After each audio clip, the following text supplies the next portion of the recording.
बिस्मिल्लाहिर्रहमानिर्रहीम। अस्सलामु अलैकुम। I am Mohammad Waseem Saqib, your chemistry teacher. बेटा आज हमने NMD कैट का लेक्चर नंबर 1 डिस्कस करना है, तो आइए चलते हैं बोर्ड की तरफ।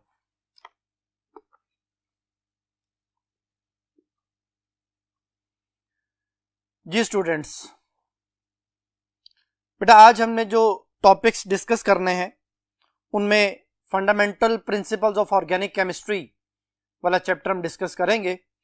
इसमें जो टॉपिक्स हैं उनमें ऑर्गेनिक कंपाउंड की डेफिनेशन आ जाएगी, इंट्रोडक्शन आ जाएगा, उनका डिफरेंस आ जाएगा ऑर्गेनिक इन ऑर्गेनिक कंपाउंड्स में, और क्लासिफिकेशन ऑफ ऑर्गेनिक कंपाउंड्स, और इसके अलावा जो आइसोमरिज्म का टॉपिक है उसमें हम फंक्शनल ग्रुप की जो है ना वो बेसिस पे जो आइसोमरिज्म का टॉपिक है उसको डिटेल डिस्कस करेंगे।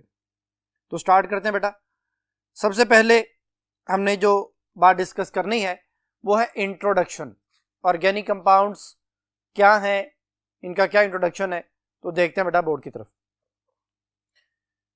बेटा सबसे पहले बर्जीलियस, जो कि अपने बहुत सारे कारनामों की वजह से मशहूर था, जिनमें मेजर जो उसके कारनामे थे उनमें एटॉमिक मैसेज को कैलकुलेट करना, एटॉमिक सिंबल्स उसने असाइन किए थे और एंजाइम्स को क्लासिफाई किया था।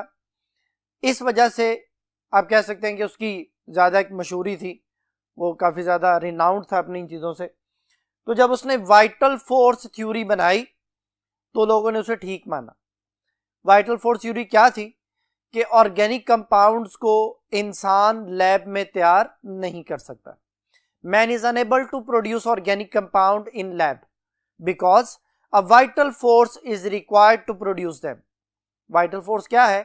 एक नेसेसरी फोर्स है, एक एसेंशियल फोर्स है जो ऑर्गेनिक कंपाउंड को ह्यूमन में, एनिमल्स में, प्लांट्स में क्रिएट करने का बायस बनती।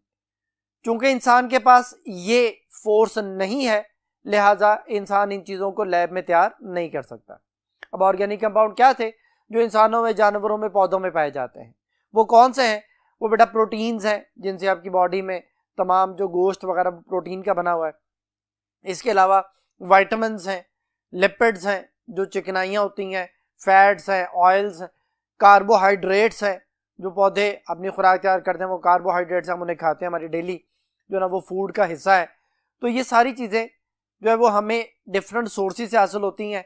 अकॉर्डिंग टू द बर्जीलियस हम इन चीज़ों को लैब में प्रिपेयर नहीं कर सकते। काफ़ी लंबे अरसे तक लोगों ने इस बात को सही माना और ऑर्गेनिक कंपाउंड पे कोई रिसर्च ना हो सकी। लेकिन बाद में एक accidental discovery of organic compound पे जो है वो बर्जीलियस की वाइटल फोर्स थ्योरी को रिजेक्ट कर दिया गया। फ्रेडरिक वूलर वो साइंटिस्ट है जो दो इनऑर्गेनिक चीज़ों को आपस में मिला रहा था। दो इनऑर्गेनिक चीज़ें कौन सी थी? एक सिल्वर सायानेट और एक अमोनियम क्लोराइड। इन दो इनऑर्गेनिक चीज़ों को आपस में मिला रहा था और इनके मिलाने से जो कंपाउंड बना वो अमोनियम सायानेट था। अब उसने ये सोचा, फ्रेडरिक वूलर ने, कि भाई दो इनऑर्गेनिक चीज़ें हैं तो इनके मिलने से जो प्रोडक्ट है वो भी इनऑर्गेनिक ही होगा। ही कंसिडर्ड कि अमोनियम सायानेट NH4CnO अमोनियम सायानेट और AgCl सिल्वर क्लोराइड, ये दोनों इनऑर्गेनिक प्रोडक्ट्स हासिल हुए। लेकिन जब अमोनियम सायानेट को हीट किया गया, it is converted into urea. ये यूरिया में कन्वर्ट हुआ। वो जो यूरिया है वो इंसानों में, जानवरों में, हमारी बॉडी में क्रिएट होता है, जिसे हम एक्सक्रीट कर देते हैं यूरिन की शक्ल। तो यूरिया इंसानों जानवरों में पैदा होता है, तो जो इंसानों जानवरों में मौजूद है वो ऑर्गेनिक है। तो ऑर्गेनिक कंपाउंड इनऑर्गेनिक रिएक्टेंट से हासिल किया गया और ये एक्सीडेंटल डिस्कवरी थी, उसे नहीं पता था कि वो ये चीज़ प्रिपेयर कर रहा है। तो फिर इस चीज़ पे कि जो ऑर्गेनिक कंपाउंड में हासिल हुआ है फ्रॉम इनऑर्गेनिक रिएजेंट, तो फ्रेडरिक वूलर ने बर्जीलियस की थ्योरी को रिजेक्ट कर दिया। उन्होंने कहा जी किसका मतलब है कि ऑर्गेनिक कंपाउंड को इनऑर्गेनिक सोर्स से या इनऑर्गेनिक रिएजेंट से बनाया जा सकता है। तो ये यूरिया जो पहली डिस्कवरी थी, ऑर्गेनिक डिस्कवरी, इसने फ्रेडरिक, वो जो बर्जीलियस था, उसकी वाइटल फोर्स थ्योरी को रिजेक्ट कर दिया। अब नेक्स्ट, इनऑर्गेनिक कंपाउंड होते क्या हैं? उसे कैसे पता चला था वूलर को कि जी फलां इनऑर्गेनिक है, फलां ऑर्गेनिक है? इनऑर्गेनिक कंपाउंड की सबसे पहली खासियत यह है कि they are mostly non flammable. इनको आग नहीं लगती। दिस वन नॉन फ्लेमेबल, पहली प्रॉपर्टी आप कह लें। They are mostly soluble in polar solvents like water, ये पानी में आसानी से डिसॉल्व हो जाते हैं, इनऑर्गेनिक होने की निशानी है। They have high melting and boiling point, उनके मेल्टिंग और बॉइलिंग पॉइंट ज्यादा हाई होते हैं, it means they are hard solid, ये सॉफ्ट सॉलिड नहीं होते। और आखिरी चीज कि दे गिव फास्ट रिएक्शन, इनके रेट ऑफ रिएक्शन बहुत ज्यादा होते हैं और जो है ना वो तेजी से रिएक्शन अकर होते हैं। लेकिन जब हम ऑर्गेनिक कंपाउंड की तरफ आते हैं तो ऑर्गेनिक कंपाउंड की जो प्रॉपर्टीज हमारी बुक में लिखी हैं उनके अलावा कुछ प्रॉपर्टीज को डिस्कस करते हैं। सबसे पहले कि they have low melting and boiling point. आप पेट्रोल को देखें, वो ऑर्गेनिक है, आप उसे ओपन कंटेनर में किसी खुले बर्तन में रख दें, फौरन इवेपोरेट हो जाएगा। बॉइलिंग पॉइंट कम है, मेल्टिंग पॉइंट कम है, सॉफ्ट सॉलिड बनाते हैं ये। सॉलेबिलिटी, ये मोस्टली वाटर सॉलेबल नहीं है, ये नॉन पोलर होते हैं, तो लाइक डिसॉल्व्स लाइक वाला कॉन्सेप्ट है कि ये खुद नॉन पोलर है तो नॉन पोलर सॉल्वेंट में आसानी से हल होंगे, तो इनकी सॉलेबिलिटी वाटर में जरा कम है और non polar solvent like carbon, tetrachloride, benzene, ether वगैरह में ये आसानी से सॉलेबल होते हैं। फ्लेमेबल, ये बड़ी जो ना इंपॉर्टेंट प्रॉपर्टी है कि ऑर्गेनिक कंपाउंड ज्यादातर फायर कैचिंग है। फ्लेमेबल का मतलब है फायर कैचिंग, फौरन आग पकड़ते हैं। आप कैंडल को देख लें, आप पेट्रोल को देख लें, आप जो ना फ्यूल जो भी यूज कर रहे हैं वो सारे ज्यादातर ऑर्गेनिक हैं। Organic they are mostly fire catching. इनके रेट ऑफ रिएक्शन स्लो होते हैं and we need a catalyst to enhance their speed of reaction. हमें कैटलिस्ट की जरूरत पड़ती है ताकि इनकी स्पीड ऑफ रिएक्शन को बढ़ाया जा सके। अब जो बातें हमारी बुक में लिखी हुई हैं हम उनकी तरफ आते हैं। कैटिनेशन, ऑर्गेनिक कंपाउंड की सबसे यूनिक प्रॉपर्टी है सेल्फ लिंकेज प्रॉपर्टी।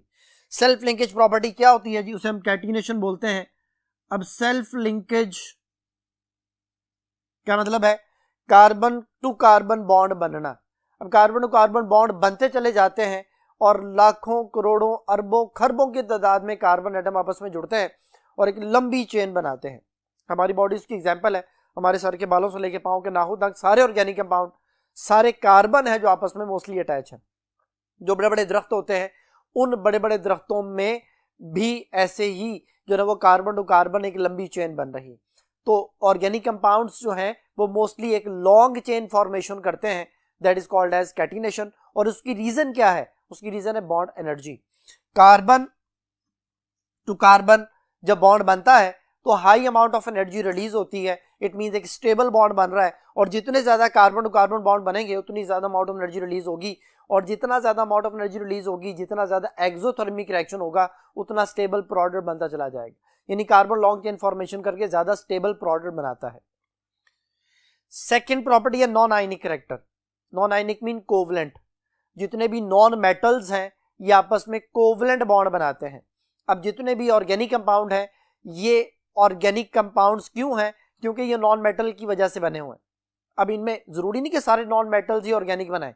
कार्बन लाजमी है, कार्बन नॉन मेटल है, हाइड्रोजन भी नॉन मेटल है। अब हाइड्रोकार्बन और उनके डेरिवेटिव्स को हम ऑर्गेनिक कंपाउंड्स का नाम देते हैं। तो अब हाइड्रोजन और कार्बन ये दो चीजें दोनों नॉन मेटल्स हैं और नॉन मेटल का बॉन्ड हमेशा आपस में कोवलेंट बॉन्ड बनता है। तो हम उसे नॉन आयनिक कह दें या कोवलेंट बॉन्ड कह दें, कोवलेंट कैरेक्टर कह दें, एक ही बात है।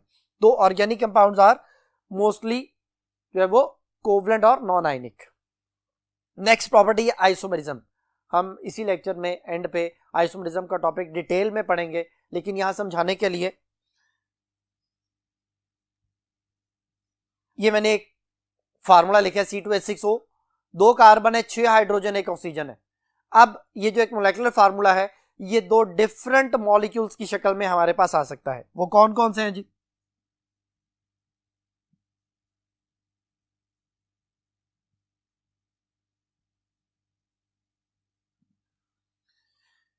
Ethanol CH3CH2OH, ethyl alcohol, ethanol भी कहते हैं इसे, और डायमिथाइल ईथर। ये जो CH3OCH3 डायमिथाइल ईथर है, मिथॉक्सी मीथेन भी कहते हैं बेटा इसे। अब दोनों में गौर करें तो 2 कार्बन है, 3 to 5 और 1, 6 हाइड्रोजन है और 1 ऑक्सीजन है। यहां भी 6 हाइड्रोजन 1 ऑक्सीजन है। तो दोनों केसेस में 2 कार्बन 6 हाइड्रोजन और 1 ऑक्सीजन है। दोनों का मोलेकुलर फार्मूला सेम है। लेकिन दोनों का स्ट्रक्चर डिफरेंट है, तो they are called isomers. Isomers क्या होते हैं? Compounds having same molecular formula but different structural formula are called structural isomers of each other and phenomena is called isomerism। तो ऑर्गेनिक कंपाउंड ज्यादातर आइसोमरिज्म शो करते हैं। ये बात हो गई जी। सिमिलैरिटी, ऑर्गेनिक कंपाउंड में दो कंजेक्टिव मॉलिक्यूल्स के दरमियान अगर हम एक फैमिली की बात करते हैं तो उनमें डिफरेंस सेम रहता है। जैसे मीथेन है बेटा,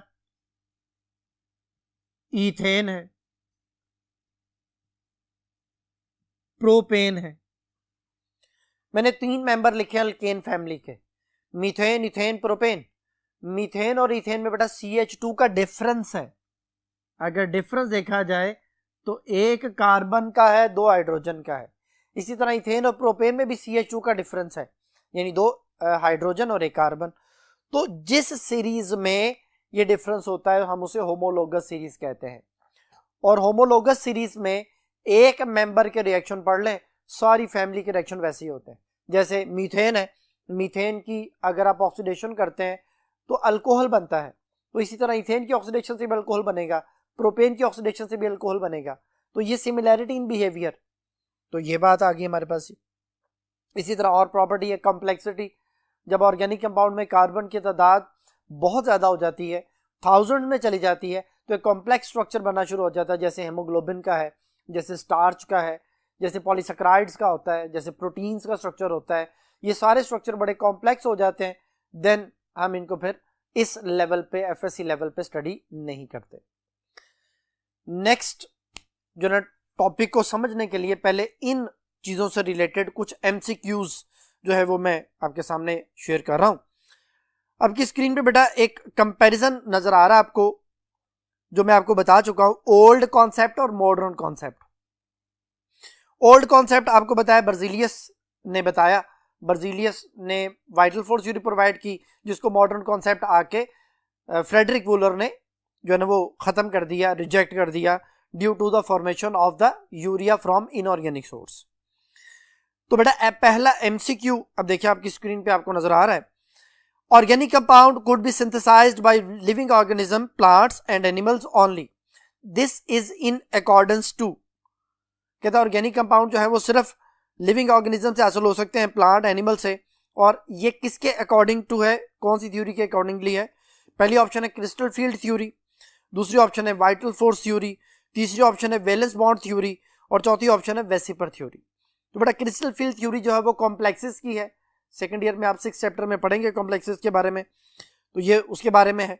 और जो बीटा ऑप्शन है वाइटल फोर्स थ्योरी, ये बर्जीलियस ने दी थी और इसने कहा था कि ऑर्गेनिक कंपाउंड को सिर्फ एनिमल और प्लांट सोर्सेज से हासिल किया जा सकता है, हम इनको खुद प्रिपेयर नहीं कर सकते। तो यही बेटा इसका आंसर है बीटा ऑप्शन। जो वैलेंस बॉन्ड थ्योरी है VBT, ये कोवलेंट बॉन्ड की फॉर्मेशन है और वैसी पर जो है वो शेप्स ऑफ मॉलिक्यूल्स के बारे में इंफॉर्मेशन देती है। तो इस MCQ का आंसर हो गया बीटा आंसर। अच्छा जी, नेक्स्ट जो है बेटा हम डिस्कस कर चुके हैं प्रॉपर्टीज वगैरह, तो उससे रिलेटेड जो है वो एक MCQ है। MCQ देखिए बेटा, consider the following properties of organic compound. कहता है ऑर्गेनिक कंपाउंड की प्रॉपर्टीज को देखें। पहले नंबर पे है, नंबर 1 पे है आइसोमॉर्फिज्म, दूसरी है कैटिनेशन, तीसरी है कॉम्प्लेक्सिटी ऑफ ऑर्गेनिक कंपाउंड और चौथी है isomerism. Which of the above statement is are incorrect about the organic compound. कहते जो अबव स्टेटमेंट दी गई है कौन सी इनकरेक्ट है ऑर्गेनिक कंपाउंड के हवाले से। तो बेटा कैटिनेशन मैंने आपको बता दिया, कॉम्प्लेक्सिटी मैंने बताया, आइसोमेरिज्म भी बताया। आइसोमॉर्फिज्म जो है वो ऑर्गेनिक कंपाउंड की प्रॉपर्टी नहीं है, ये इनऑर्गेनिक क्रिस्टलाइन कंपाउंड की प्रॉपर्टी है। आइसो कहते हैं सेम को, मॉर्फ कहते हैं स्ट्रक्चर को। जब दो डिफरेंट कंपाउंड की सेम क्रिस्टलाइन शेप हो जाए उसे आइसोमॉर्फिज्म कहा जाता है। तो ऑर्गेनिक कंपाउंड तो मोस्टली क्रिस्टलाइन होते ही नहीं है, ये तो कोवलेंट कंपाउंड है, ये तो लिक्विड फॉर्म में, गैशियस फॉर्म में, सॉफ्ट सॉलिड की फॉर्म में एग्जिस्ट करते हैं, इनकी क्रिस्टलाइन नेचर बहुत कम एग्जिस्ट करती है, तो they do not show any isomorphism. तो फिर ये पहला ही अल्फा ऑप्शन 1 ओनली बेटा इसका आंसर है, ये उसके साथ ऑर्गेनिक कंपाउंड प्रॉपर्टीज के साथ मैच नहीं करता, तो इसका आंसर हो गया अल्फा ऑप्शन 1 ओनली। जी नेक्स्ट क्वेश्चन है बेटा, नेक्स्ट MCQ आपके सामने है स्क्रीन पे। All of the following substances are inorganic in nature except. कहते हैं सारे इनऑर्गेनिक है सिवाय एक के।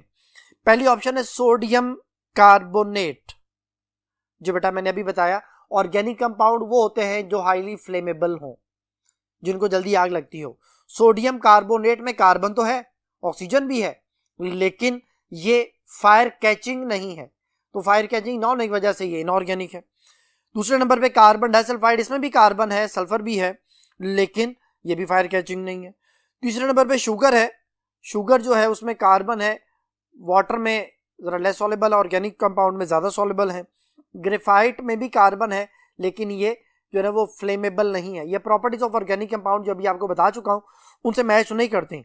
तो अल्फा बीटा डेल्टा ये इनऑर्गेनिक है, लेकिन जो चार्ली है वो ऑर्गेनिक है, क्योंकि उसकी जो प्रॉपर्टीज है it is a derivative of hydrocarbon, और इसकी प्रॉपर्टीज ऑर्गेनिक कंपाउंड से मैच करती हैं, तो ये बेटा ऑर्गेनिक इन नेचर है।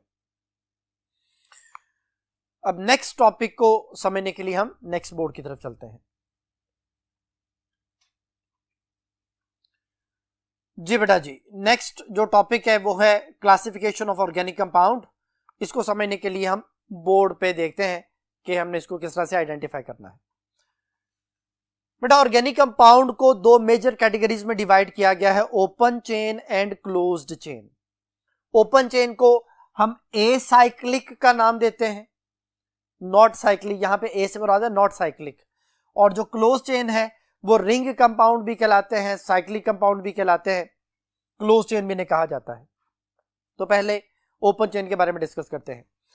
ऑर्गेनिक कंपाउंड में जब हम ओपन चेन की बात करते हैं, जो एसाइक्लिक कहलाते हैं, इनकी दो मेजर कैटेगरीज हैं, स्ट्रेट चेन और नॉन ब्रांच्ड चेन भी कहते हैं इसे, नॉर्मल चेन भी कहते हैं, और दूसरे नंबर पे ब्रांच्ड चेन जो है वो ऑर्गेनिक कंपाउंड आ जाते हैं।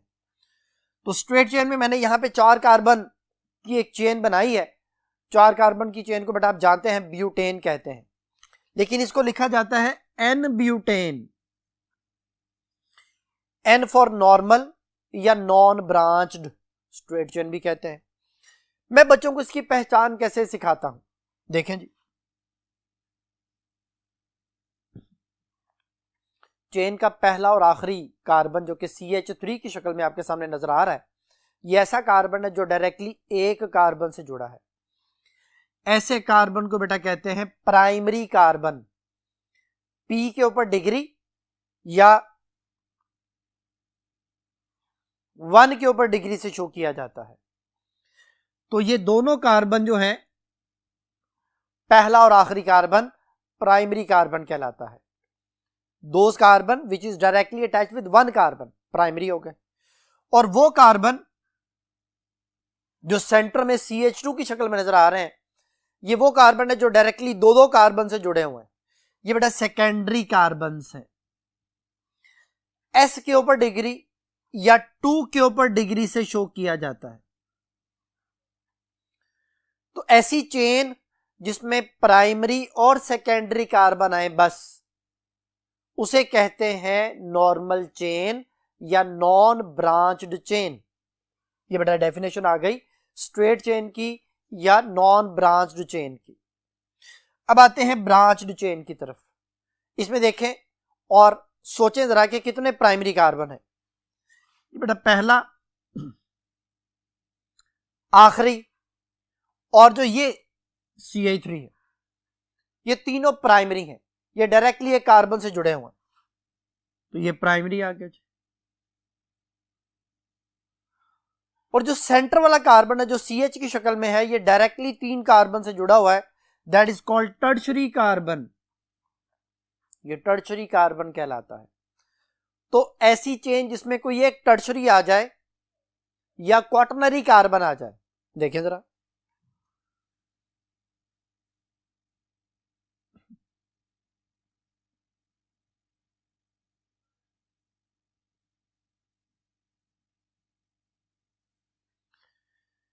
ये बेटा मैंने आपके सामने एक कंपाउंड लिखा है जिसमें एक कार्बन के साथ डायरेक्टली 4 मिथाइल जुड़े हुए हैं, जो जिनको मैंने इंसर्कल किया, ये सारे प्राइमरी कार्बन हैं।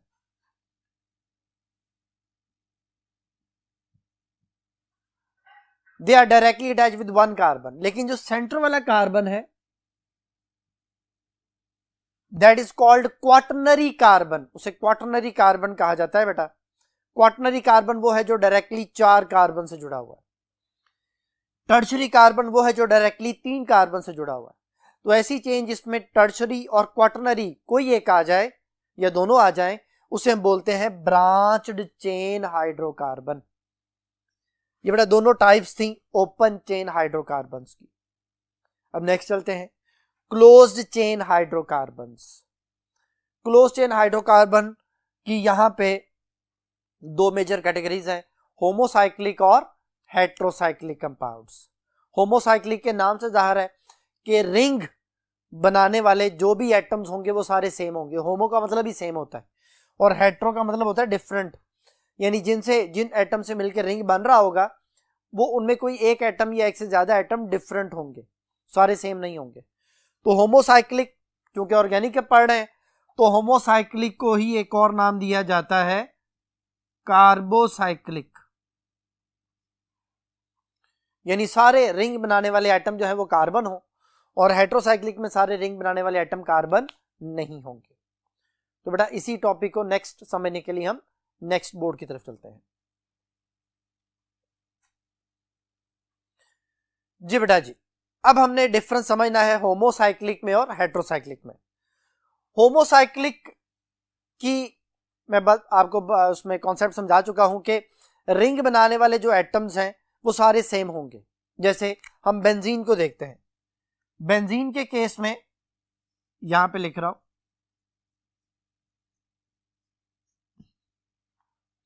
बेंजीन का फार्मूला बेटा आप सब जानते हैं C6H6। रिंग कार्बन से मिलकर बनता है और हर कार्बन के साथ एक हाइड्रोजन अटैच है।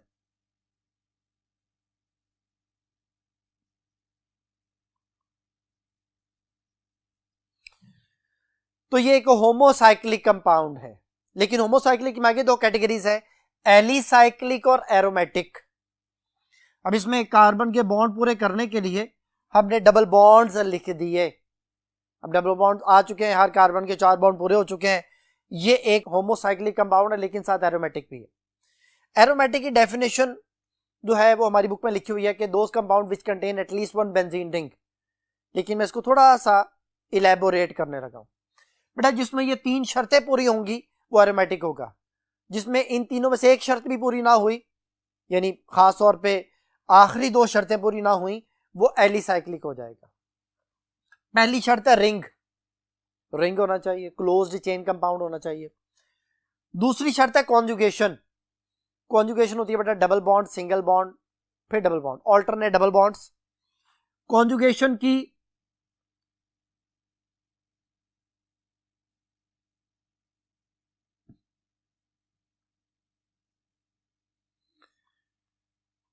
बहुत सारी टाइप्स हैं लेकिन यहां मैंने 3 लिखी हैं। Double bond, single, double bond आ जाए, ऑल्टरनेट डबल बॉन्ड। जैसे बेंजीन में देखें डबल बॉन्ड है, सिंगल है, फिर डबल है, फिर सिंगल है, फिर डबल है, फिर सिंगल है। ये conjugation, alternate double bonds. Double bond, single bond के बाद ट्रिपल बॉन्ड आ जाए, वो कंपाउंड बाद में डिस्कस करेंगे। Double bond, single bond, lone pair आ जाए, इनको भी हम थोड़ी देर तक डिस्कस करेंगे। तो अभी बेंजीन की बात हो रही है, उसमें पहली शर्त पूरी हो रही है, डबल बॉन्ड, फिर सिंगल बॉन्ड, फिर डबल बॉन्ड, एक शर्त। दूसरी शर्त जो है वो रिंग थी, वो बता चुका हूं। तीसरी शर्त है 6 पाई इलेक्ट्रॉन्स। हर बॉन्ड में बेटा 2 इलेक्ट्रॉन होते हैं। जो पाई बॉन्ड है उसमें भी 2 इलेक्ट्रॉन होंगे। तो बेंजीन में 3 पाई बॉन्ड है, हर पाई बॉन्ड में 2 इलेक्ट्रॉन हुए, तो बेंजीन के केस में जो टोटल पाई इलेक्ट्रॉन्स होंगे वो 6 होंगे। तो 6 पाई इलेक्ट्रॉन्स आ गए। इस तरह अगर नेफ्थलीन को देखा जाए, यहां पे लिख रहा हूं,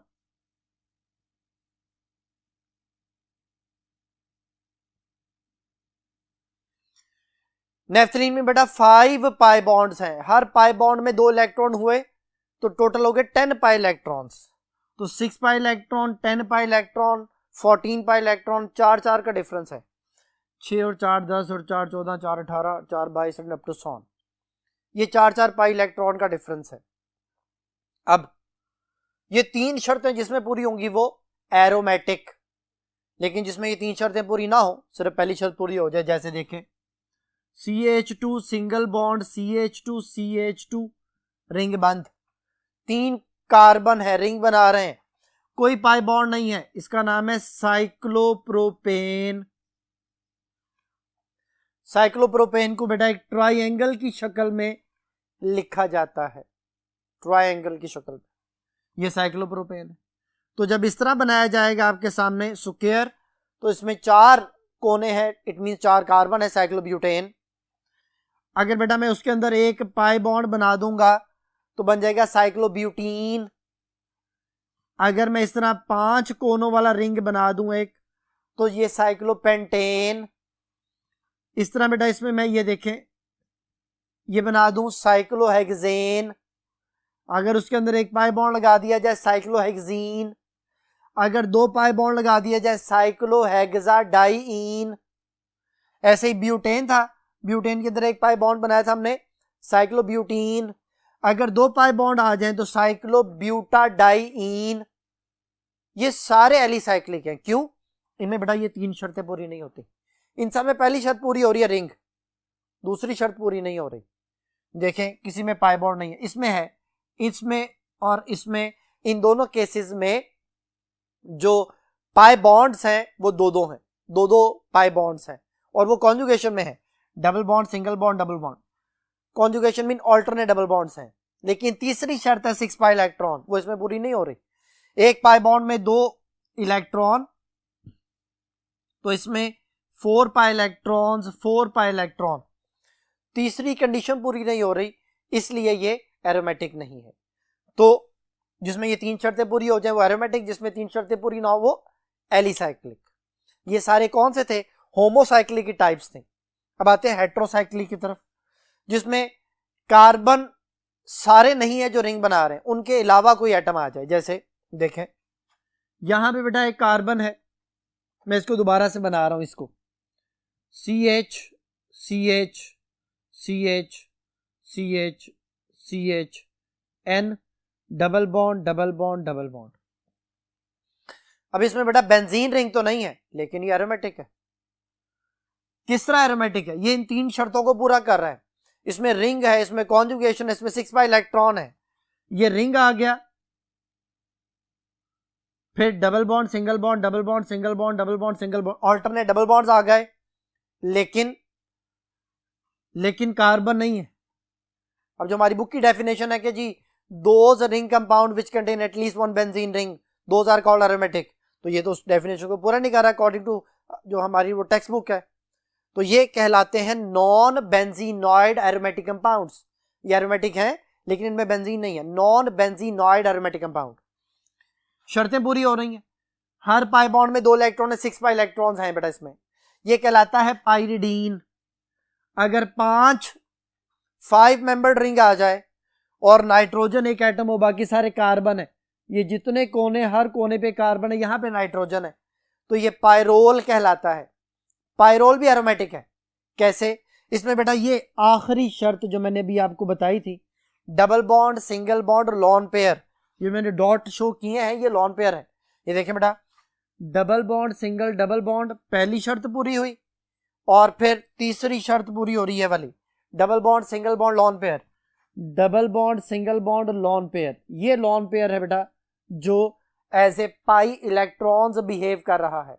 तो टोटल 6 पाई इलेक्ट्रॉन्स के 2 यहां पे आ गए, 2 इलेक्ट्रॉन यहां पे आ गए, 2 यहां पे आ गए, तो टोटल 6 पाई इलेक्ट्रॉन्स आ गए बेटा। तो पायरोल हो गया, सल्फर आ जाए तो थायोफीन हो गया, ऑक्सीजन आ जाए तो फ्यूरान हो गया। ये 4 कंपाउंड्स हैं जो हेट्रोसाइक्लिक हैं। इनमें एक एक हेट्रो एटम है, नाइट्रोजन है, सल्फर है, ऑक्सीजन है, लेकिन दे आर हेट्रोसाइक्लिक कंपाउंड्स। अगर इनके पाई बॉन्ड खत्म कर दिया जाए, जैसे पाइरिडीन में पाई बॉन्ड खत्म करके हाइड्रोजन ऐड कर दें, तो उसका नाम बनता है पायरोलिडीन। ये हेट्रोसाइक्लिक एलिसाइक्लिक है। अगर ये फ्यूरान में सारे पाई बॉन्ड खत्म कर दिए जाएं, तो उसका नाम है टेट्राहाइड्रोफ्यूरान, THF, टेट्राहाइड्रोफ्यूरान। ये भी हेट्रोसाइक्लिक एलिसाइक्लिक कंपाउंड है। तो ये थी बेटा क्लासिफिकेशन ऑफ ऑर्गेनिक कंपाउंड। अब इससे रिलेटेड कुछ MCQs हैं जिनको हम डिस्कस कर लेते हैं।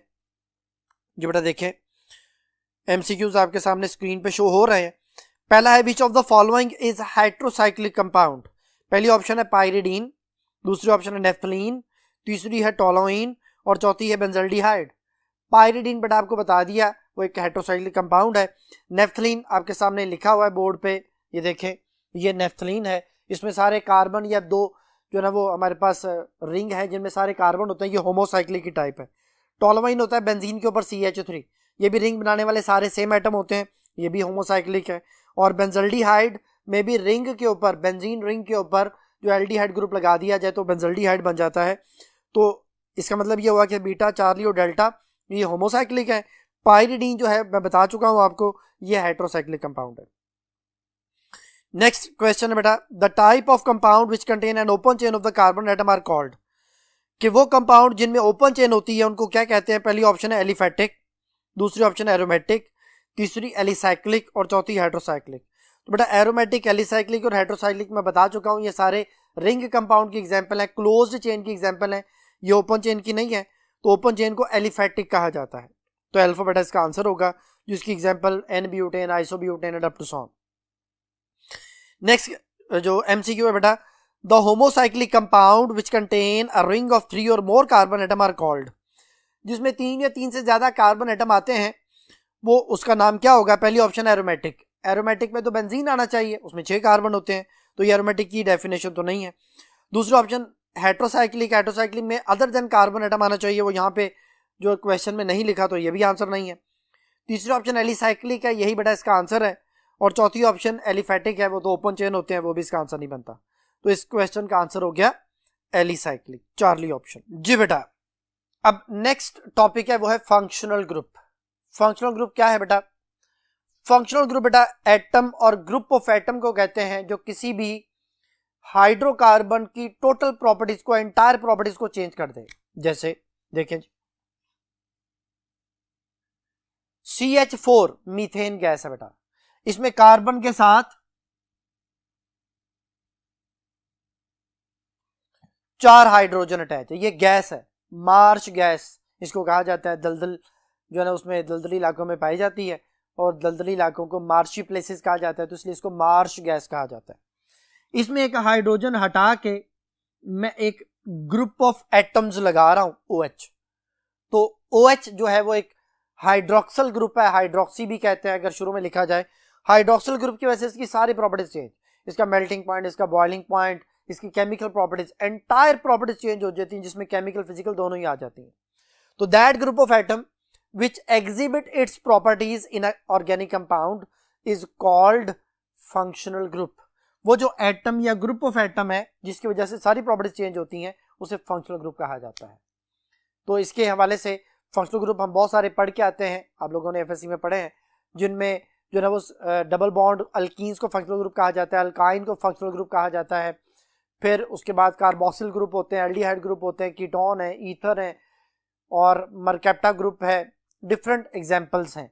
मैं यहाँ पे MCQ की मदद से उसको जो है वो अभी डिस्कस करता हूँ, फिर जाके हम आइसोमरिज्म के टॉपिक में इसको जरा डिटेल में डिस्कस करते हैं। जी बेटा देखें जी, क्वेश्चन आपके सामने है, विच of the following functional group of the acid amide. Option बेटा आपके सामने है C double bond O NH2। Urea में जो फंक्शनल ग्रुप पाया जाता है वो बेटा एसिड अमाइड कहलाता है। अमाइड एक्चुअली ये कार्बोक्सिलिक एसिड्स के डेरिवेटिव होते हैं, और इसकी पहचान होती है C double bond O NH2, यानी पहली ऑप्शन एसिड अमाइड कहलाती है। दूसरी ऑप्शन NH2 है, अमाइनो ग्रुप कहते हैं बेटा इसे। तीसरी option C double bond O X, इसको कहते हैं एसिड हैलाइड, ये भी कार्बोक्सिलिक एसिड का डेरिवेटिव है, एसिड हैलाइड कहलाता है। और जो CN ग्रुप है ये सियानो ग्रुप या नाइट्राइल ग्रुप कहलाता है। तो ये चारों ऑप्शन मैंने बता दी हैं। उसने हमसे पूछा था एसिड अमाइड, तो बेटा इसका आंसर है अल्फा ऑप्शन। सेकंड MCQ देखिए बेटा, SH is a functional group of. SH कहते हैं किसका फंक्शनल ग्रुप है? पहली ऑप्शन अल्कानोल, अल्कानोल में तो OH होता है बेटा। दूसरी ऑप्शन अल्कानल, इसमें एल्डिहाइड होता है, C डबल बॉन्ड O के साथ H लगा होता है। थायो अल्कोहल, चार्ली ऑप्शन है। थायो सल्फर का पुराना नाम है, अगर OH की जगह SH आ जाए तो इसे थायो अल्कोहल कहते हैं, मरकैप्टा भी कहा जाता है। तो यही बेटा इसका आंसर है। डेल्टा ऑप्शन जो है वो अल्कानोन है, वो कीटोन का फंक्शनल ग्रुप होता है जिसमें कार्बोनाइल के दोनों तरफ कार्बन अटैच होते हैं। तो ये बेटा SH जो है ये फंक्शनल ग्रुप है थायो अल्कोहल का, या मरकैप्टा में इसे कहा जाता है। नेक्स्ट एमसीक्यू भी देखें बेटा, विच of the following is the general formula of the alkynes. बेटा आप पढ़ के आते हैं फार्मूले हाइड्रोकार्बन्स के, तो देखिए पहली ऑप्शन है CnH2n+2, ये बेटा अल्केन का जनरल फार्मूला है, CnH2n+2 यानी हाइड्रोजन डबल +2।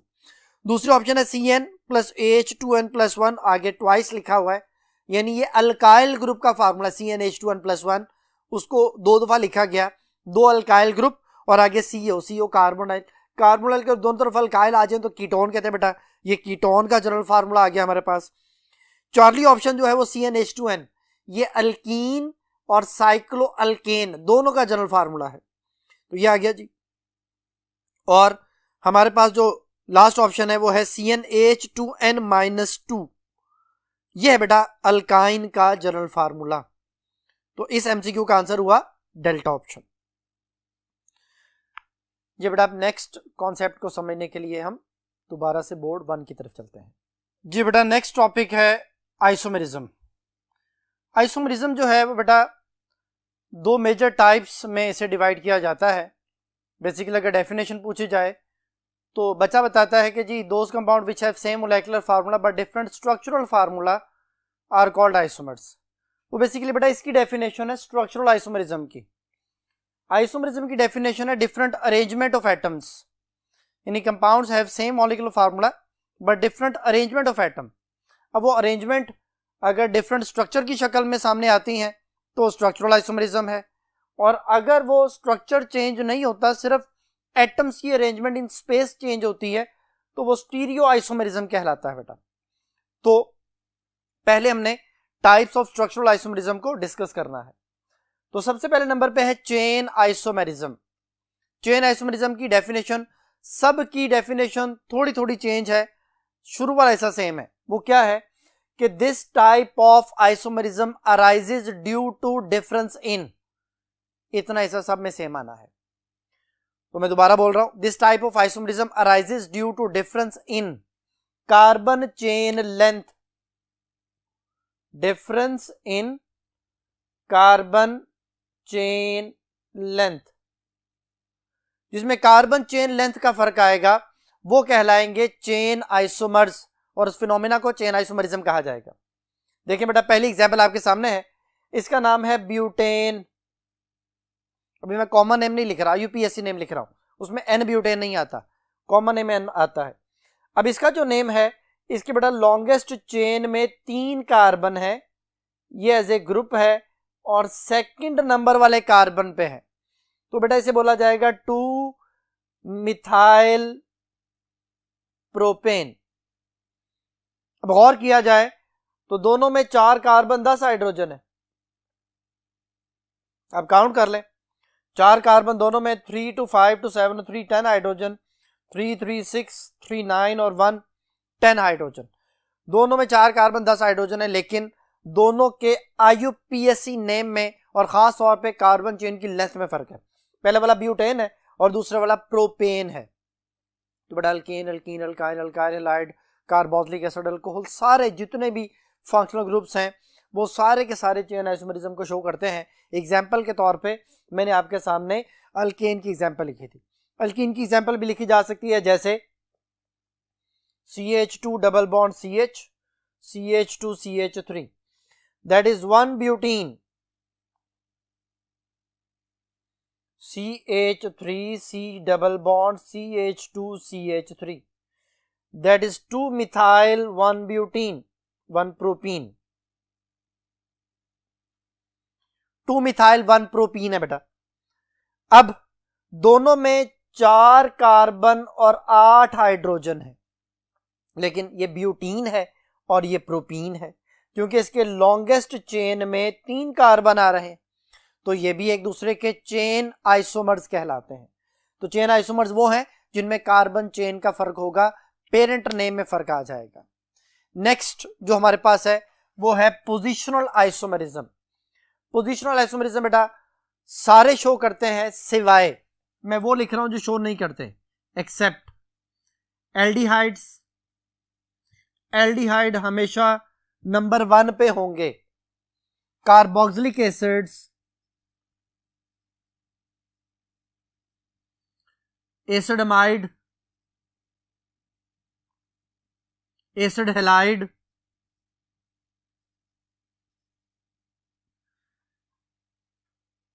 ये हमेशा नंबर 1 पे आते हैं।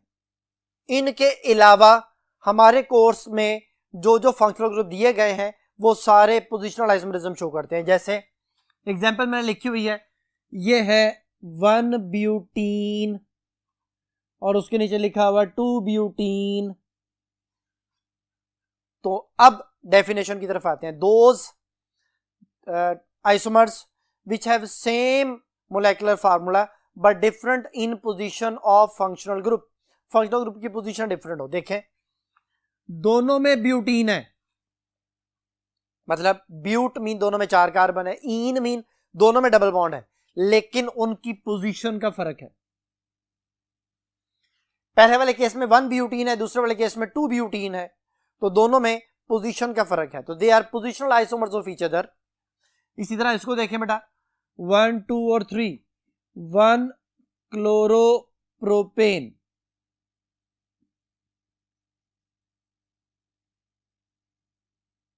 इसको देखिए बेटा, इसमें 2 क्लोरोप्रोपेन, दोनों केसेस में हमारे पास प्रोपेन आ रहा है, दोनों केसेस में क्लोरो आ रहा है, लेकिन दोनों में पोजीशन का डिफरेंस है। तो आप ये कह सकते हैं कि सेम होमोलोगस सीरीज, यानी जो भी फैमिली है, अल्केन है तो अल्केन ही रहना है, अल्कीन है तो अल्कीन ही रहना है, ये दोनों अल्कीन्स थे। आप ये कह सकते हैं कि functional group should be same. दोनों केसेस में जो जितनी एग्जांपल आप लिखना चाहेंगे उनमें फंक्शनल ग्रुप सेम रहना चाहिए। इन दोनों में क्लोरीन है, इन दोनों में डबल बॉन्ड है, लेकिन उसकी पोजीशन का डिफरेंस होगा, तो they are positional isomers of each other. इनके अलावा सारे पोजिशनल आइसोमरिज्म शो करते हैं। नेक्स्ट टाइप है functional group isomerism. Functional group isomerism की डेफिनेशन से जाहिर है those compound which have same molecular formula but different functional group. अब कैटेगरीज आपने याद करनी है बेटा। अल्कोहल और ईथर का जनरल फार्मूला सेम होता है, क्या होता है जी, CnH2n+2O, ये दोनों का जनरल फार्मूला है। तो देखें C2H6O, CH3CH2OH, CH3OCH3, 2 carbon 6 hydrogen 1 oxygen. ये बेटा एथानोल है और ये डाइमिथाइल ईथर है। एथानोल में अल्कोहल है और डाइमिथाइल ईथर या मिथॉक्सीमीथेन में ईथर फंक्शनल ग्रुप है। तो आप ये कह सकते हैं कि इन दोनों का जनरल फार्मूला सेम होने की वजह से they are functional group isomers of each other. जी बेटा नेक्स्ट कैटेगरी है एल्डिहाइड और कीटोन्स।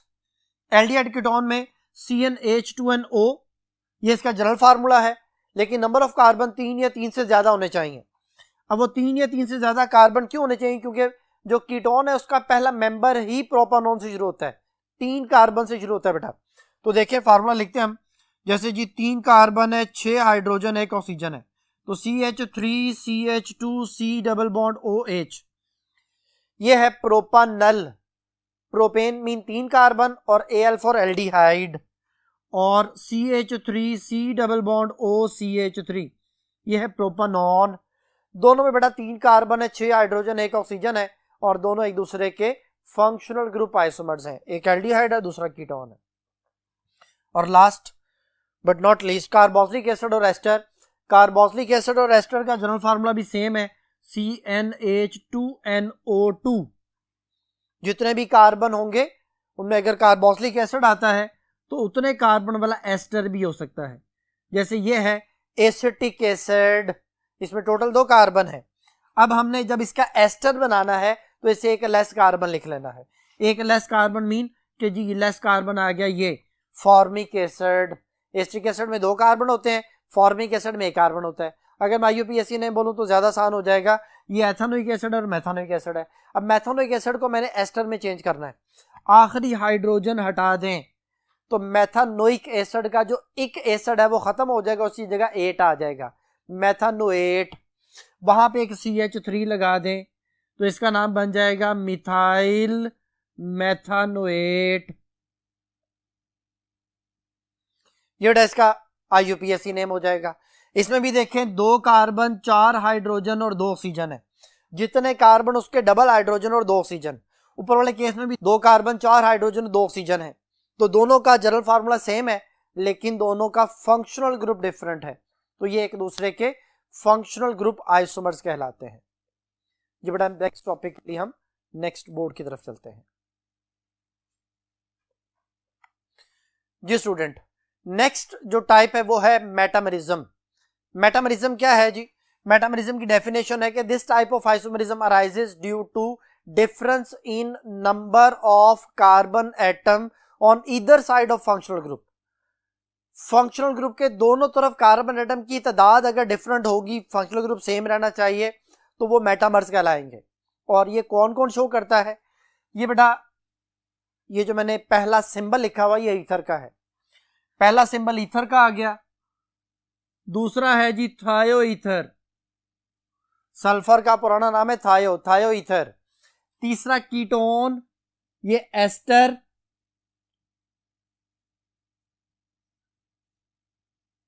और लास्ट वन जो है वो है सेकेंडरी अमाइन। तो ये 1 2 3 4 5 ये फैमिलीज हैं जो मेटामरिज्म शो करती हैं, बस और कोई मेटामरिज्म शो नहीं करता। तो बेटा देखें पहले दोनों केसेस में ईथर है एग्जांपल। पहले केस में बेटा ये मिथाइल है और ये एन प्रोपाइल है, तो इसका नाम है मिथाइल एन प्रोपाइल ईथर। इसमें बेटा ये इथाइल है, ये भी इथाइल है, डाई इथाइल ईथर। दोनों में जो ऑक्सीजन के दोनों तरफ जो कार्बन की तादाद है वो डिफरेंट है, लेकिन ओवरऑल 4 कार्बन है बेटा। देखें दोनों में फंक्शनल ग्रुप सेम है ईथर। पहली शर्त पूरी हो गई कि जी ये इनमें से कोई होना चाहिए था, ईथर आ गया।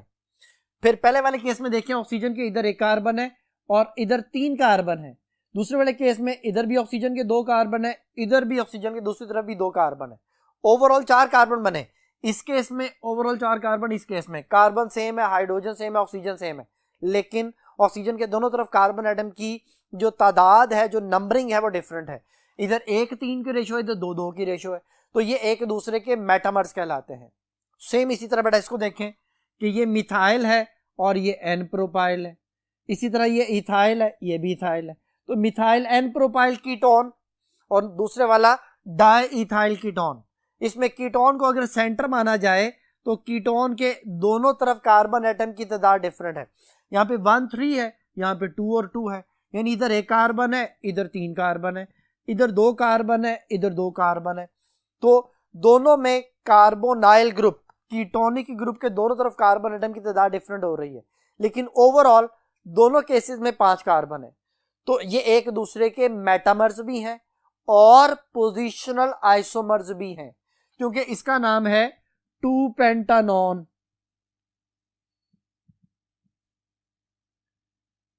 नेक्स्ट वाले का नाम है 3 पेंटानॉन। तो ये पोजिशनल आइसोमर भी है और मेटामर भी है। मेटामर के लिहाज से हम इसका नाम बोलेंगे मिथाइल एन प्रोपाइल कीटोन और दूसरे वाले का नाम होगा डाइथाइल कीटोन। और पोजिशनल आइसोमरिज्म के वाले से हम इसका नाम बोलेंगे 2 पेंटानॉन 3 पेंटानॉन, यानी दोनों में पेंटेन 5 कार्बन, ओन कीटोन दोनों में है, सिर्फ पोजीशन का डिफरेंस है। तो ये वाले बेटा 2 एग्जांपल्स लिखी हैं, ये दोनों की मिला के एक एग्जांपल बन गई और ये दोनों को मिला के एक एग्जांपल बन गई। तो they are examples of metamerism. और last types of structural isomerism की आखिरी टाइप है बेटा टॉटोमरिज्म। टॉटोमरिज्म की डेफिनेशन है कि this type of isomerism arises due to shifting of proton from one atom to another atom within the same molecule. एक ही मॉलिक्यूल के अंदर एक एटम जो है वो उतरे और दूसरे एटम पे जाके लग जाए। इसको मैं बच्चों को ऐसे समझाता हूँ कि क्लासरूम में बच्चे बैठे हैं, एक बच्चे की सीट चेंज की जाए, उसे जो है ना वो लास्ट सीट से उठा के हम फ्रंट सीट पे बिठा दें, तो हम ये कहेंगे कि वो क्लासरूम सेम रहा है, बच्चे की पोजीशन चेंज हो गई है। That is called tautomerism. तो ये एक मॉलिक्यूल है बेटा, अमाइनो एसिड कहते हैं इसे। अमाइनो एसिड में जो कार्बोक्सिलिक एसिड है, जब इसे वाटर में डिसॉल्व किया जाता है, इसका हाइड्रोजन आयोनाइज हो जाता है। एसिड है तो एसिड की डेफिनेशन यही होती है जो H आयन छोड़ दे, तो ये अपना H आयन छोड़ देगा, बाकी बच जाएगा ये। ऑक्सीजन ने हाइड्रोजन छोड़ा, ऑक्सीजन पे नेगेटिव आ गया, वो जो हाइड्रोजन है वो सॉल्यूशन में इधर उधर मूव कर रहा है, भागा फिर रहा है, वो आएगा नाइट्रोजन के पास। नाइट्रोजन के पास एक लोन पेयर है, हाइड्रोजन बेटा उसके पास आएगा और आके उसके साथ अटैच हो जाएगा। तो हम इसको कैसे लिखेंगे, हम इसको NH3 लिख देंगे कि ये NH2 था। H आइन जो है वो उसने नाइट्रोजन के लॉन पेयर की तरफ अट्रैक्शन शो की और उसके साथ जाके अटैच हो गया। इस तरह नाइट्रोजन के 4 बॉन्ड बन गए, एक कार्बन के साथ और 3 हाइड्रोजन के साथ। तो नाइट्रोजन के 4 बॉन्ड बनने की वजह से उस पर पॉजिटिव चार्ज आ गया। अब ये एक ऐसा आइन बन चुका है जिसमें 2 चार्जेस मौजूद हैं, तो हम इसको बोलते हैं ज़्विटर आइन। ज़वी से है, ज़वी का मतलब है 2, ज़्विटर आइन 2 चार्जेस वाला आइन, और इसी को डायपोलर आइन भी कहा जाता है, और इसी को बेटा इंटरनल सॉल्ट भी कहते हैं। इसके 3 नाम हैं, और ये एग्जाम्पल किसकी है, टॉटोमरिज्म की। तो ये थी टाइप्स स्ट्रक्चरल आइसोमेरिज्म की। अब हम नेक्स्ट बोर्ड की तरफ जा रहे हैं, वहां पे जाके हम स्टीरियो आइसोमेरिज्म की टाइप को डिस्कस करेंगे। तो चलते हैं नेक्स्ट बोर्ड की तरफ। जी बेटा जी, अब जो मैंने अभी तक आपको टाइप्स पढ़ा दी हैं वो सारी स्ट्रक्चरल आइसोमेरिज्म की टाइप्स थी। उनसे रिलेटेड कुछ एमसीक्यूज हम डिस्कस कर लेते हैं। ये बेटा देखें, एमसीक्यूज आपके सामने हैं। पहला एमसीक्यू जो है वो है जी, which of the following does not show functional group isomerism. कहते हैं कौन सा फंक्शनल ग्रुप आइसोमेरिज्म की टाइप नहीं है, या कौन फंक्शनल ग्रुप आइसोमेरिज्म शो नहीं करेगा। तो पहली ऑप्शन जो है वो ईथर और अल्कोहल है। मैंने आपको पढ़ाया था कि functional group isomerism 3 category show करती हैं, alcohol, ether, aldehyde ketone, carboxylic acid और एस्टर। तो पहली ऑप्शन अल्कोहल और ईथर, दोनों में कार्बन सेम है, हाइड्रोजन ऑक्सीजन सेम है, तो पहली चीज जो है वो फंक्शनल ग्रुप आइसोमेरिज्म शो कर रही है। दूसरी ऑप्शन एल्डिहाइड और कीटोन की है, ये भी फंक्शनल ग्रुप आइसोमेरिज्म शो करेंगे क्योंकि कार्बन सेम, हाइड्रोजन ऑक्सीजन सब कुछ सेम है, प्रोपानल और प्रोपानोन। तीसरी ऑप्शन बेटा एथेनोइक एसिड और मिथाइल मेथानोएट है, मैंने भी समझा दिया था, ये भी फंक्शनल ग्रुप आइसोमेरिज्म शो करते हैं। और लास्ट ऑप्शन जो है वो सेकेंडरी अमाइन की है। ये बेटा सेकेंडरी अमाइन मैंने अभी आपको पढ़ाया कि ये मेटामरिज्म शो करते हैं, जो सेकेंडरी अमाइन होते हैं ये फंक्शनल ग्रुप आइसोमेरिज्म शो नहीं करते। तो इसका आंसर हो गया डेल्टा ऑप्शन, जो कि मेटामरिज्म शो करता है। नेक्स्ट क्वेश्चन है, the type of isomerism which arises due to unequal distribution of carbon atom on either side of functional group is called. मैंने भी डेफिनेशन थोड़ी देर पहले बताई थी, ये मेटामरिज्म की डेफिनेशन है बेटा। तो पहली ऑप्शन चेन आइसोमेरिज्म है, दूसरी मेटामरिज्म है और यही इसका आंसर है। तीसरी पोजिशनल आइसोमेरिज्म है, चौथी टॉटोमरिज्म है, तो इसका आंसर हो गया बीटा ऑप्शन यानी मेटामरिज्म। तीसरे नंबर पे क्वेश्चन है बेटा, विच of the following show chain isomerism. पहली ऑप्शन उसने 1 क्लोरोप्रोपेन और 2 क्लोरोप्रोपेन लिखी हुई है, ये बेटा पोजिशनल आइसोमेरिज्म की टाइप है। दूसरी ऑप्शन N ब्यूटेन और 2 मिथाइल प्रोपेन की है, ये चेन आइसोमेरिज्म की टाइप हो गई। तीसरे नंबर पे प्रोपानॉन और प्रोपानल है, ये फंक्शनल ग्रुप आइसोमर्स होते हैं बेटा एक दूसरे के। और लास्ट ऑप्शन एथेनोइक एसिड और मिथाइल मेथानोएट है, और ये दोनों एक दूसरे के फंक्शनल ग्रुप आइसोमर्स हैं। तो यहां पे इस क्वेश्चन का आंसर हुआ बीटा ऑप्शन। नेक्स्ट क्वेश्चन बेटा, विच of the following show functional group isomerism. पहली ऑप्शन है 1 ब्यूटीन और 2 ब्यूटीन, ये बेटा एक दूसरे के पोजिशनल आइसोमर्स हैं। दूसरी ऑप्शन जो है वो एल्डिहाइड और कीटोन की है, प्रोपानॉल और प्रोपानॉन, ये दोनों एक दूसरे के फंक्शनल ग्रुप आइसोमर है और यही आंसर है इसका। तीसरी ऑप्शन जो है वो आइसोब्यूटेन, ये जो CH3 थ्राइस CH लिखा है वही आइसोब्यूटेन है बेटा, और साथ उसके ब्यूटेन है, ये चेन आइसोमर्स होते हैं। और लास्ट ऑप्शन जो है वो methyl n propyl secondary amine और डाई इथाइल सेकेंडरी अमाइन, ये मेटामर्स होते हैं बेटा। तो ये मेटामरिज्म की एग्जांपल हो गई। उसने हमसे फंक्शनल ग्रुप आइसोमेरिज्म पूछा था, वो बेटा बीटा आंसर है इसका। और लास्ट क्वेश्चन है बेटा, 2 ब्यूटानोल एंड 1 ब्यूटानोल, उसने लिखा हुआ है ब्यूटेन टू ओल, मैं से 2 ब्यूटानोल पढ़ता हूं और 1 ब्यूटानोल शो हो रहा है, दोनों में कार्बन सेम है, अल्कोहल सेम है, पोजीशन का फर्क है। Show which of the following type of structural isomers. पहली ऑप्शन है मेटामरिज्म, ये तो इसका आंसर नहीं बनता। दूसरी ऑप्शन है पोजिशनल आइसोमरिज्म, यही बेटा इसका आंसर है। तीसरी फंक्शनल ग्रुप है, ये भी आंसर नहीं बनता। और चौथी चेन आइसोमरिज्म है, ये भी आंसर नहीं बनता। तो यहां पे आंसर हुआ बीटा ऑप्शन पोजिशनल आइसोमर्स। जी बेटा, अब हमारा टॉपिक है स्टीरियो आइसोमरिज्म। स्टीरियो आइसोमरिज्म की 2 मेजर टाइप्स हैं, एक ऑप्टिकल आइसोमरिज्म है जो हमने जाके 14 चैप्टर में डिस्कस करनी है, और दूसरी जो है वो है ज्योमेट्रिकल आइसोमरिज्म, जिसको सिस ट्रांस आइसोमरिज्म भी कहा जाता है। सिस ट्रांस आइसोमरिज्म या ज्योमेट्रिकल आइसोमरिज्म जो है वो हमारे इस चैप्टर में है और हमने अभी यही डिस्कस करनी है। सिस ट्रांस या ज्योमेट्रिकल आइसोमरिज्म क्या है? This type of isomerism arises due to difference in arrangement of identical atom और ग्रुप्स इन स्पेस। मतलब बच्चों को मैं समझाता हूँ कि कमरे में जो है ना वो लाइट्स लगी हुई हैं, फैंस लगे हुए हैं, जैसे जो है ना वो अगर पंजाब कॉलेज के कमरों की बात करें तो उसमें दीवारों पे कुछ फैंस लगे हुए हैं और कुछ लाइट्स अटैच हैं। वो उन लाइट्स की अरेंजमेंट अगर हम चेंज कर दें, कमरे के स्ट्रक्चर को ना छेड़ें, सिर्फ लाइट्स की अरेंजमेंट चेंज कर दें, या जो जिन कुर्सियों पे बच्चे बैठे हुए हैं उन कुर्सियों की अरेंजमेंट चेंज कर दी जाए, तो कमरे के स्ट्रक्चर को हमने नहीं छेड़ा, उसके अंदर मौजूद आइडेंटिकल जो चीजें थी, जैसे कुर्सियां आइडेंटिकल हैं, उनकी हमने पोजीशन को चेंज कर दिया। That is called as stereo isomerism. उसे स्टीरियो आइसोमेरिज्म कहा जाएगा और उसे हम ज्योमेट्रिकल आइसोमेरिज्म या सिज ट्रांस आइसोमेरिज्म कहेंगे। तो यहां पर सबसे पहली शर्त यह है कि जो अल्कीन्स हैं वो सिज ट्रांस आइसोमेरिज्म शो करती हैं। तो पहली कंडीशन ये हो गई कि शुड बी अल्कीन। दूसरे नंबर पे जो अल्कीन्स हैं वो 2 अल्कीन्स अगर होंगी तो फिर, या 2 या 2 से ज्यादा नंबर वाली अल्कीन्स होंगी वो सिज ट्रांस आइसोमेरिज्म शो कर सकती हैं, और उसमें आइडेंटिकल एटम और डिफरेंट एटम भी होने चाहिए, ये भी शर्त है साथ। वो 2 ब्यूटीन में ये शर्त किसी हद तक पूरी हो रही होती है। जो 1 अल्कीन है वो सिज ट्रांस शो नहीं करती,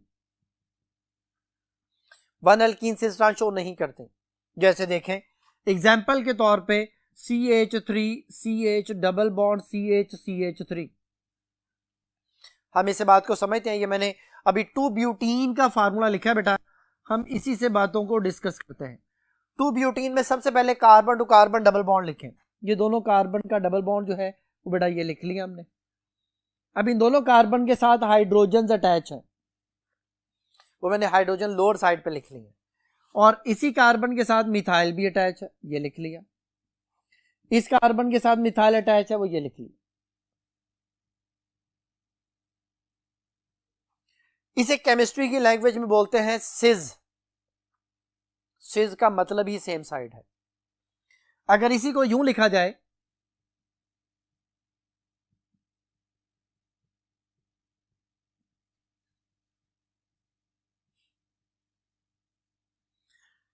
अब आप देखें identical atoms, hydrogen identical atom है, एक दूसरे के ऑपोजिट है, एक हाइड्रोजन अपर साइड पे एक लोअर साइड पे, तो इसे बोला जाता है ट्रांस।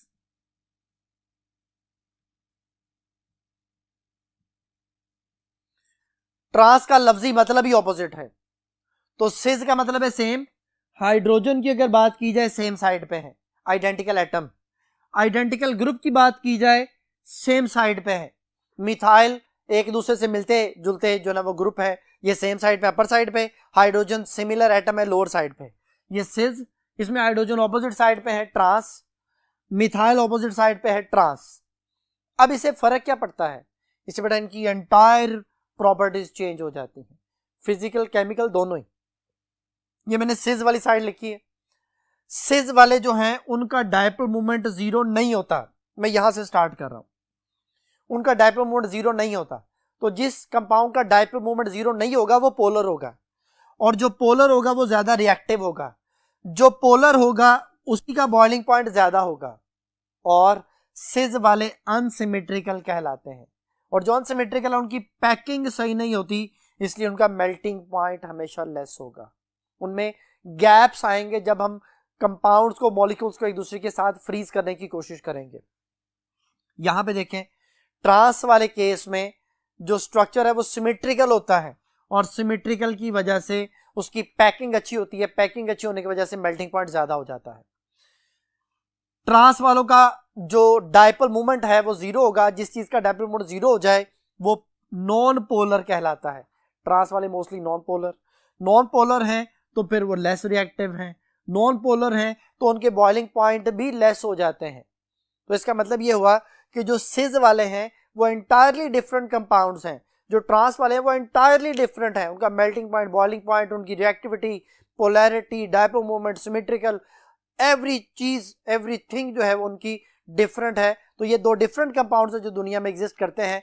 हम फिर ये कहते हैं कि इनका मोलेकुलर फार्मूला सेम है, लेकिन स्पेस में इनके आइडेंटिकल एटम्स की पोजीशन डिफरेंट है, तो हम इनको कहते हैं कि ये सिज और ट्रांस 2 डिफरेंट आइसोमर हो गए। अब आते हैं वापस कि 1 अल्कीन सिज ट्रांस क्यों नहीं शो करते। देखिए बेटा CH2 डबल बॉन्ड CH3।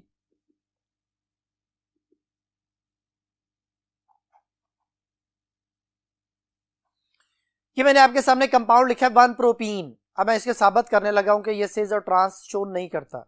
देखें जी, सबसे पहले carbon to carbon double bond, ये जो दोनों कार्बन है इनसे रिलेटेड जो इनके दरमियान डबल बॉन्ड है वो सबसे पहले लिख लिया। पहले कार्बन के साथ 2 हाइड्रोजन है, दूसरे कार्बन के साथ 1 हाइड्रोजन है और एक CH3 है। अब जरा थोड़ी देर के लिए सोचें इसे क्या कहा जाए, सिस या ट्रांस। देखें सिस वाले को देखें जी, दोनों हाइड्रोजन सेम साइड पे है, हमारे जहन में आता है कि शायद ये सिस है। लेकिन ट्रांस वाले को देखें, उसमें हाइड्रोजन को देखें एक दूसरे के ऑपोजिट साइड, यहां भी हाइड्रोजन एक दूसरे के ऑपोजिट साइड पे है, यानी इसमें हाइड्रोजन सेम साइड पे भी है ऑपोजिट साइड पे भी है। तो फिर ना ये सिस है ना ये ट्रांस है, ये तो कुछ भी नहीं है, क्योंकि इसमें सिस वाली प्रॉपर्टीज भी शो हो रही हैं ट्रांस वाली भी। तो फिर हम इसे क्या कहेंगे, हम इसे पोलर कहें कि नॉन पोलर, हम इसका मेल्टिंग पॉइंट लो कंसिडर करेंगे ज्यादा कंसिडर करें, हम इसका बॉइलिंग पॉइंट ज्यादा कंसिडर करेंगे लो कंसिडर करें, हम इसे रिएक्टिव कहें या नॉन रिएक्टिव कहें, तो फिर हम इसके बारे में डिसीजन नहीं कर सकते। तो फिर हम ये कह देते हैं कि 1 अल्कीन्स जितने भी हैं दुनिया में सिस ट्रांस शो नहीं करते, 1 propene 1 butene 1 pentene 1 hexene and up to so on. और इसी से एक और बात शो होती है कि जिस केस में कार्बन जो डबल बॉन्ड से अटैच है, अगर उसके साथ 2 सेम एटम या 2 सेम ग्रुप ऑफ एटम आ जाए वो सिस ट्रांस शो नहीं करता। जैसे यहां पे देखें,